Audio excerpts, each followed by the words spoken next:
I pressed in on the knurled end of my Colt 1911 A1 with my thumb, at the same time rotating the barrel bushing a quarter turn clockwise to free the plug and recoil assembly, my hands working from rote. Business. Joe Ironcloud, the young Arapaho sheriff, held up my silhouette target, the fluorescent light beaming through the holes tightly grouped at the center with only one high and slightly off to the right. I guess business was good. I removed the mechanism, rotating the plug in a counterclockwise direction to free it from the spring. I suppose.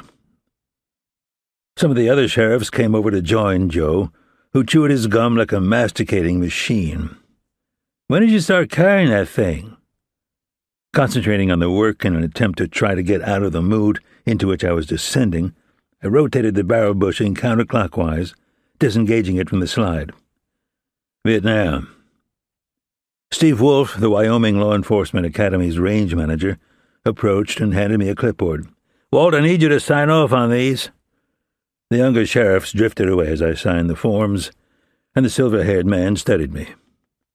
"Mind if I ask you why you do this?" Steve watched me continue to disassemble my weapon.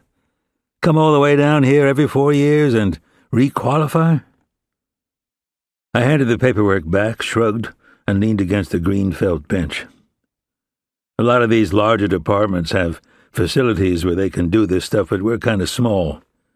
The only range we've got is outdoors, and come November, my undersheriff really doesn't care for that. The range manager smiled and glanced at Victoria Moretti, who was in the process of cleaning her own weapon. "I'd imagine." He was silent for a moment.